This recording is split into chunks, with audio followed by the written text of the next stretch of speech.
If you didn't know by now, we here at TGeekdom are big fans of the new sci-fi hit series, Krypton. As the season continues, we'll do a recap of important events with our commentary, of course. With that being said, we present to you Episode 3, The Rankless Initiative, and of course, spoiler warning. This week we pick up where we left off in the last episode, where Adam and Kim have found the Sentinel that Brainiac sent ahead and proof that he was coming to Krypton. Seg and Adam take the Sentinel to the Fortress of Solitude, where Val performs some tests. As it turns out, the Sentinel is empty, but what is missing? A parasite.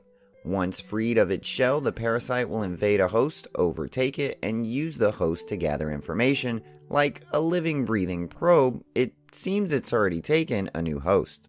Who found it? Seg's friend Rom. She had found it days before while working salvage. She takes it to the black market to sell. To this guy.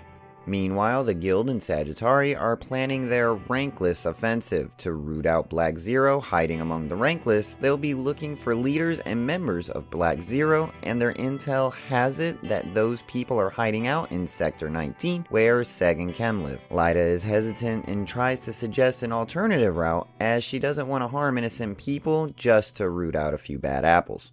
Later, Adam finds the object at the black market dealer's table and starts to haggle for it. Then he just steals it and runs away. Adam is obviously a bit of a scoundrel, but we're beginning to like this guy. Before they can get the parasite back to the Fortress of Solitude, the Rankless Initiative begins. As expected, it doesn't go at all according to Lyta's peacekeeping plan. Sagittari begin to rough up many innocent people as they evacuate the sector. As the Sagittari are scanning Rankless faces, trying to pick out the terrorists, Seg realizes that Adam isn't from this planet, so he'll be singled out. Seg gives him the parasite to bring back to the fortress so Val can make sure it wasn't activated and distracts Lyta as Adam gets away. Well, you know it wouldn't be that easy. After Val tests it turns out the sentry was already activated and the parasites infected a new host. But who? Of course it was Rom, the woman who was the first to find it. The parasite activates and turns into a killing machine. She takes out several Sagittari soldiers and disappears. As we said earlier, the Rankless Initiative is really getting underway and not going well. One of the Sagittari soldiers, while interrogating a Rankless for information on the Black Zero's whereabouts, ends up shooting one of the Rankless. As a result, a small uprising begins. Lyta arrives on the scene and hears of the merciless killing of a bound captive innocent. To appease the crown and break up the uprising, she has her soldier, Kolda, arrested. Seg finds out that Rom has been taken over and takes off to a communications hub to stop her from transmitting information to Brainiac.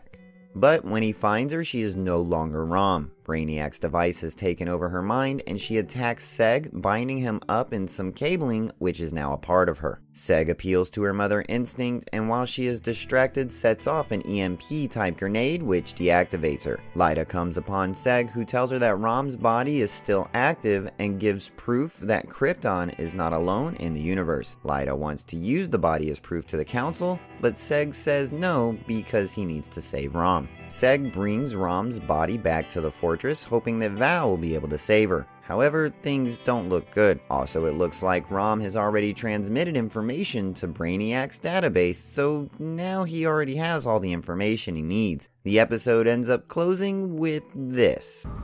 Krypton, your world is at an end. Well, that's all for this week. Remember, guys, we're recapping Sci-Fi's Krypton each and every week. Please like, share, and subscribe to the channel. Leave a comment, let us know what you thought. We'd love to hear from you. And hey, guys, if you're going out to MegaCon in Orlando, Florida this year, look out for a couple of our creators of the channel. Run up to us, take pictures. We love to hear from you. But until then, we'll see you next week.